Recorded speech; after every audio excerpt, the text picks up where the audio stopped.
Greetings, everyone. Super excited to be here again for another Exhibits session discussing today the compute landscape and talking about the future that we want to build with independent AI and how Web3 paves the way for building the future that we want to live in for our families, for our friends, for our children, our grandchildren. Because the reality is that AI is going to be the operating system of humanity in the very near future.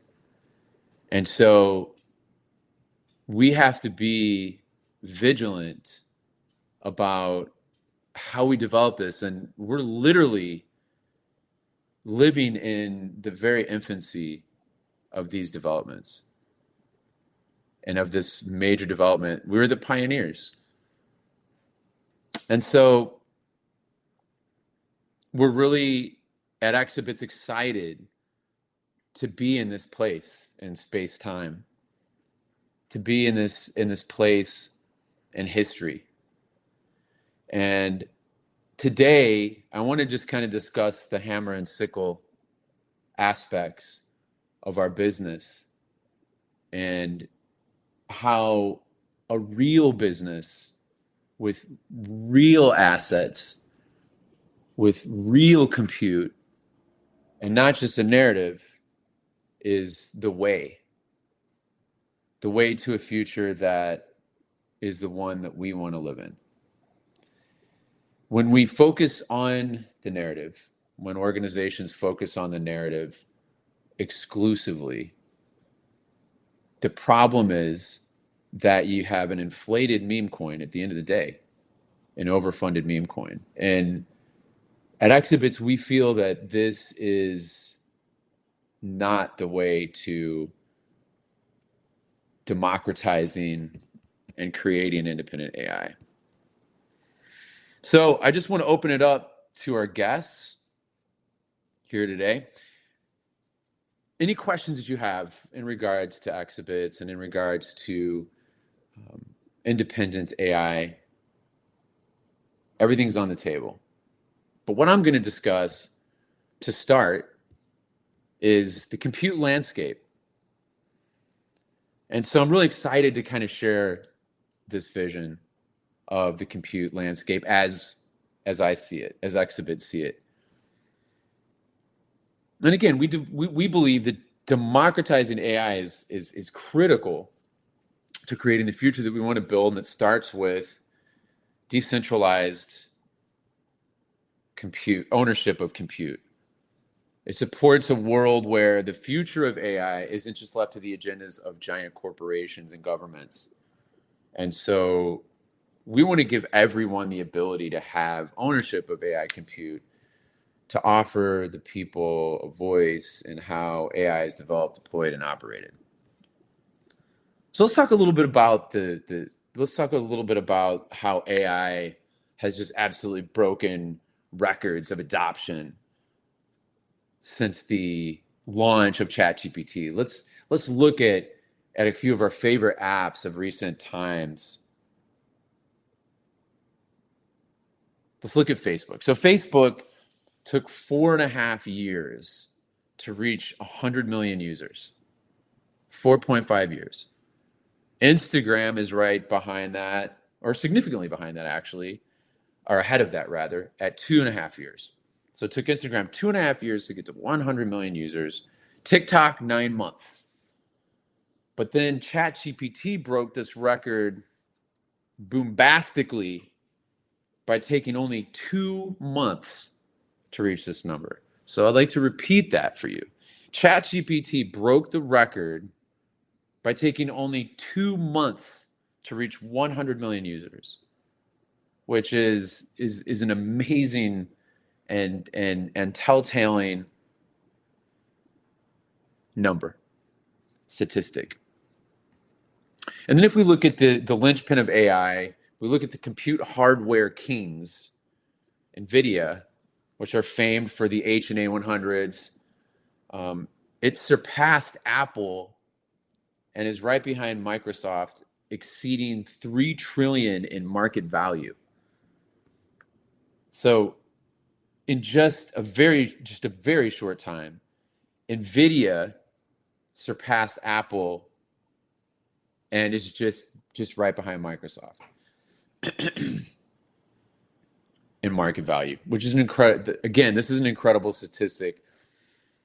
And exhibits, we are the upstream provider. So what that means is we're very close to Nvidia in the market. We're very close to Nvidia across the space. Typically in markets, the downstream is where the value lives, because that's where the money is being exchanged. The money is being exchanged in the downstream.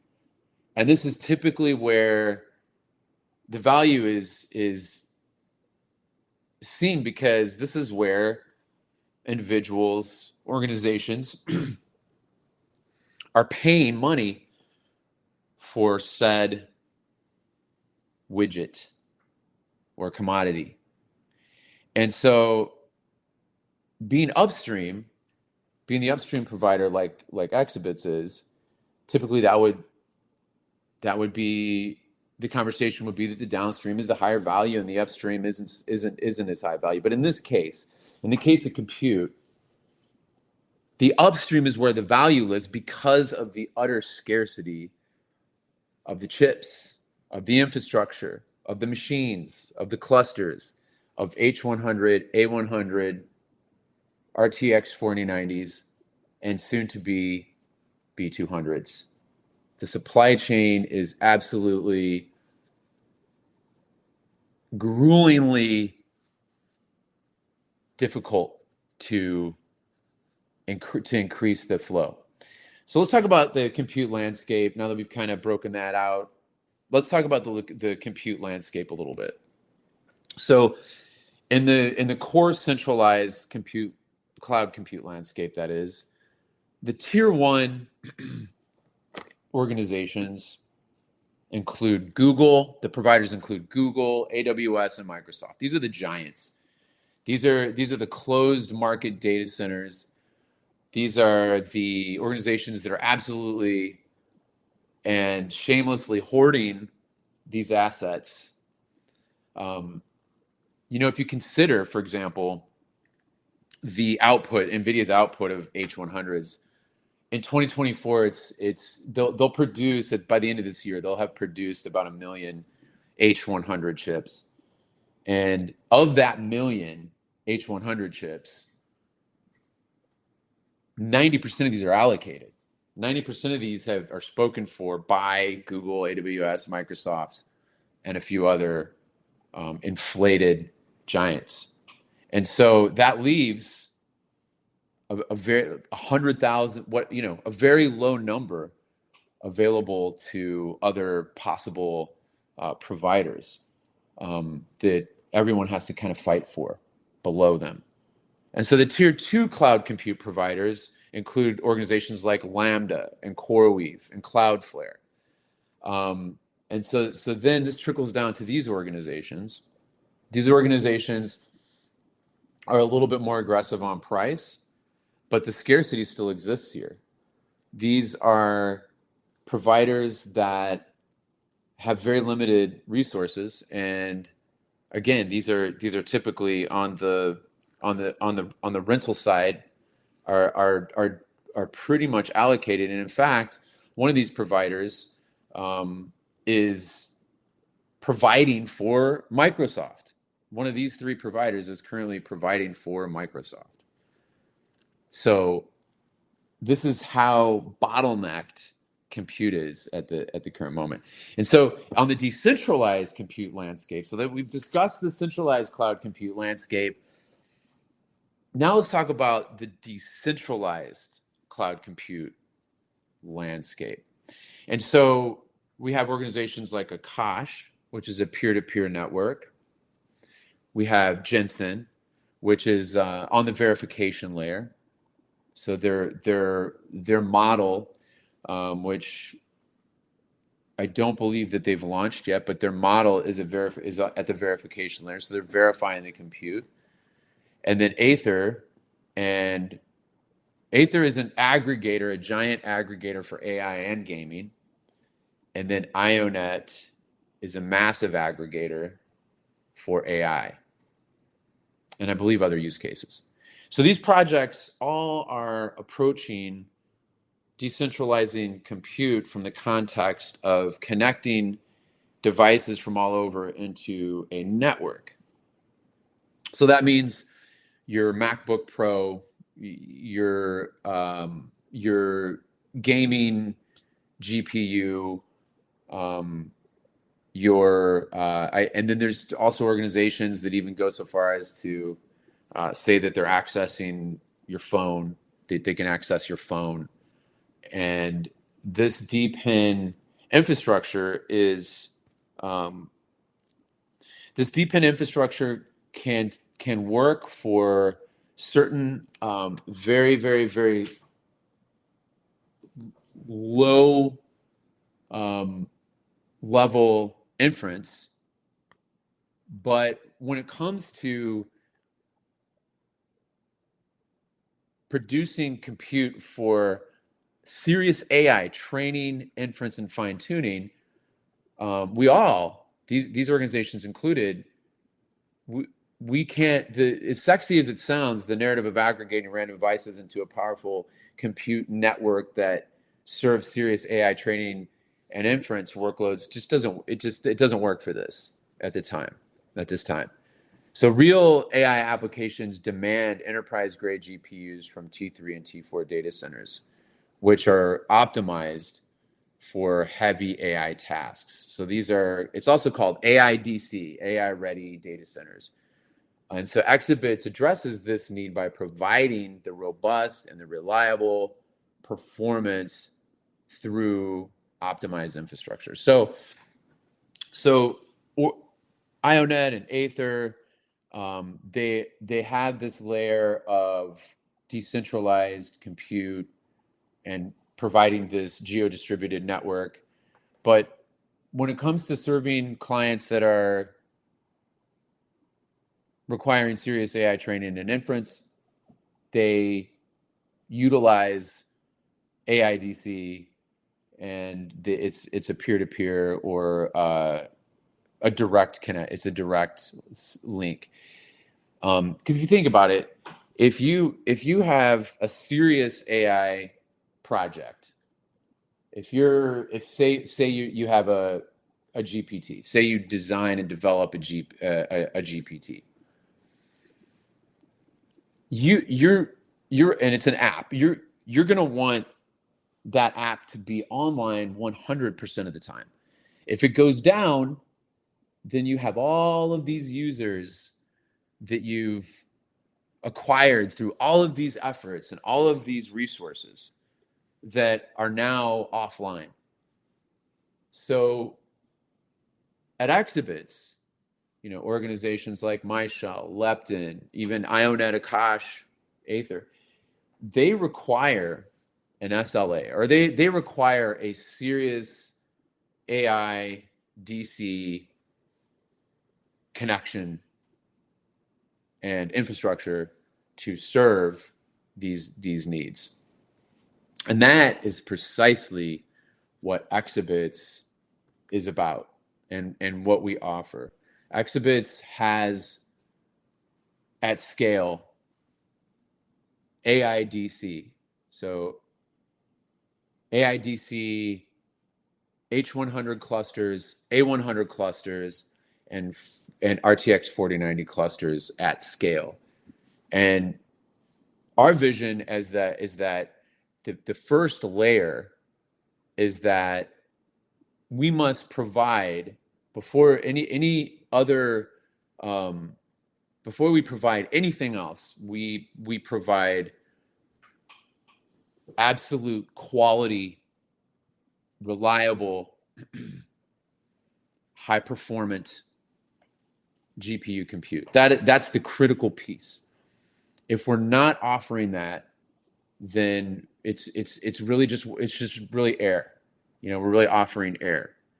And so the difference between exhibits and um, others is that we're offering the hammer and the sickle, and we have partnerships that like I said, AI, IONET, Aether, Akash. We help to power them so they have the ability to offer this as well. And again, it's absolutely critical in our mission to offer this compute at scale, and start with that.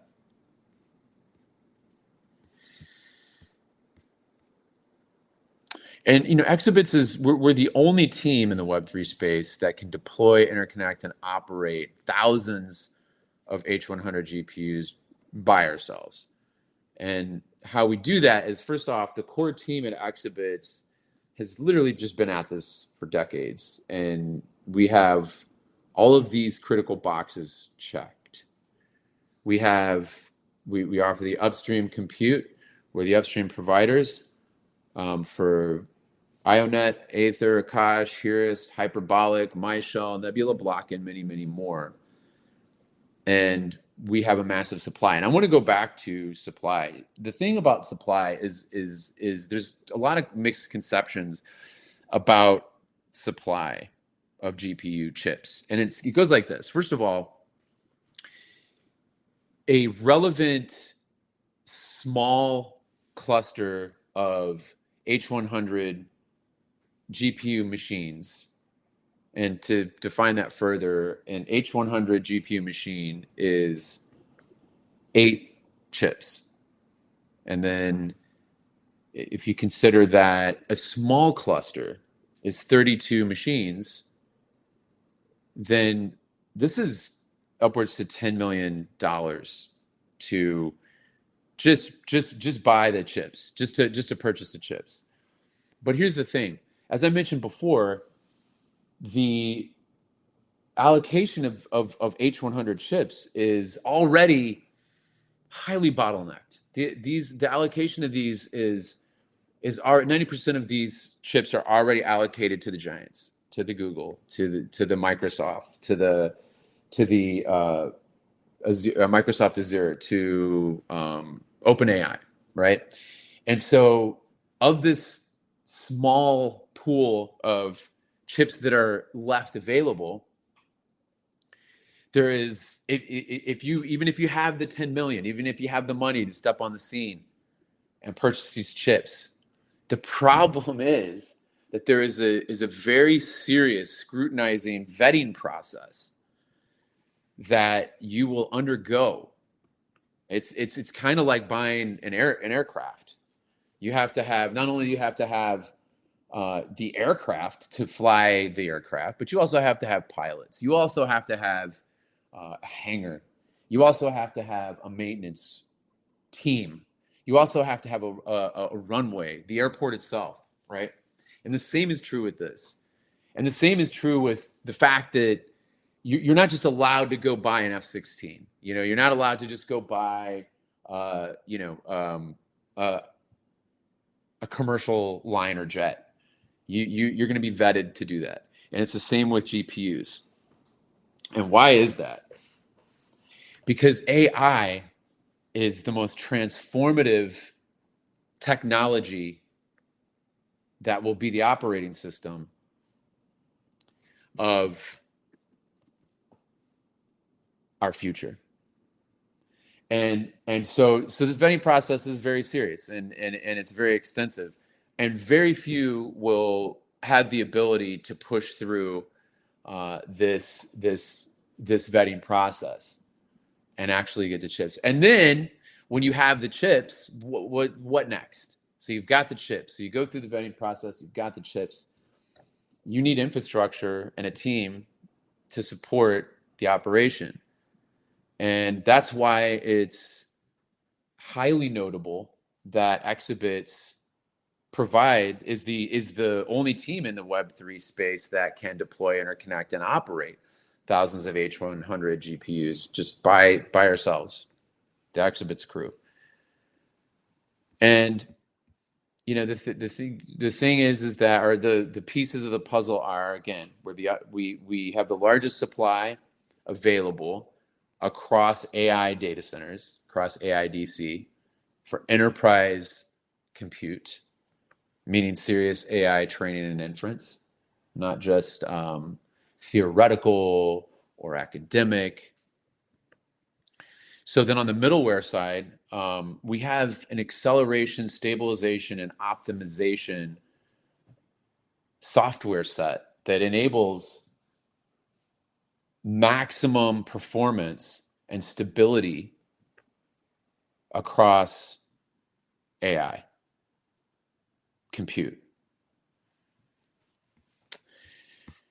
And so on top of that, so we fit in this very unique space where, we're not absorbing the brick and mortar data center costs, like the cooling the machines, the personnel, etc. And so we have the ability to offer massive savings to our customers. We're often compared to, going back to the different tiers and comparing us to the high level tiers like Google, Azure, etc. We often can beat the pricing by 80% and push that value to our customers. And so these, again, I'm going to get to some questions here. I've got some questions that are in our community chat on Telegram, and I just want to give a quick shout out to Miel, who is our community manager and who is making all this possible, who is behind the scenes managing questions, managing our guests today. I am the exclusive guest, but she's absolutely killing it, and we appreciate her so much.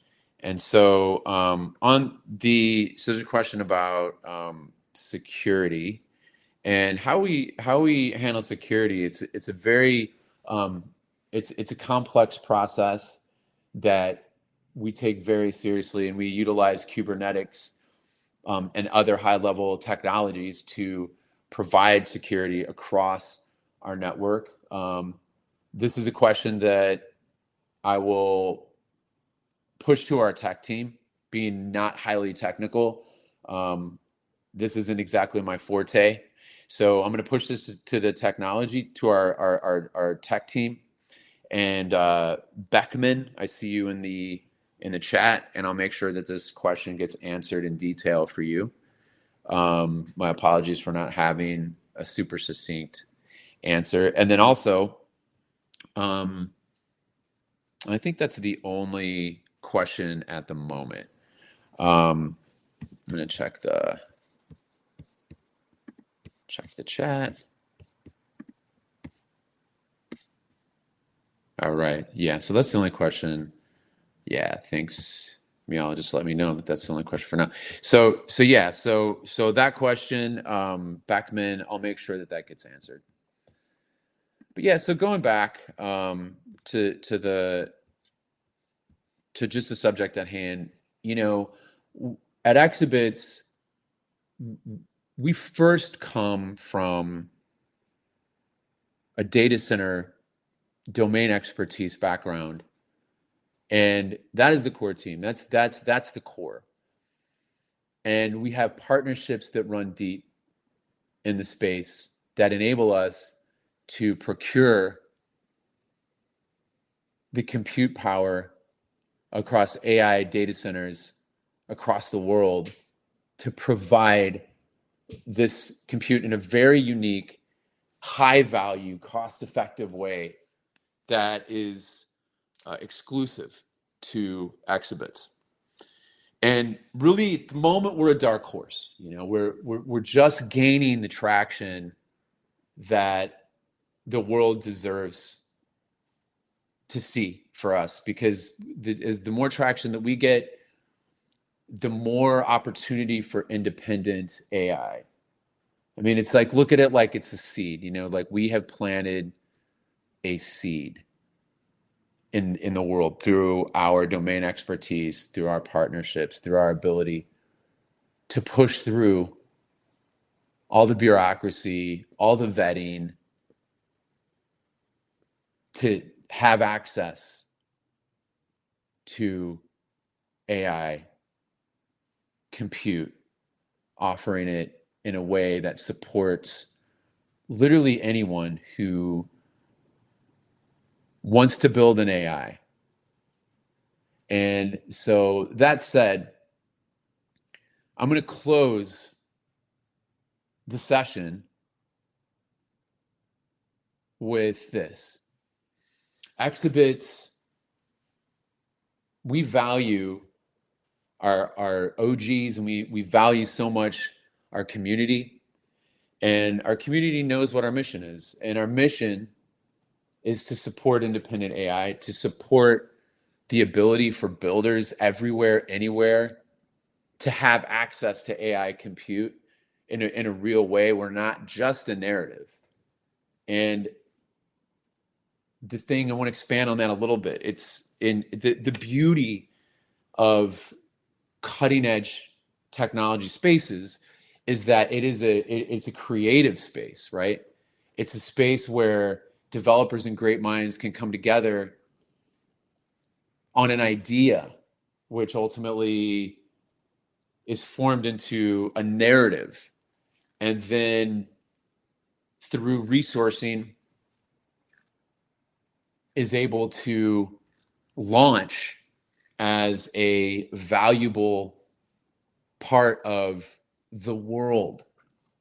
And I think in the Web3 space, one of the things that I believe, are coming out of actually, but is really present in the space is kind of hanging on the narrative, kind of hanging on the idea of a thing, as opposed to being synced with reality and moving from that very prudent space.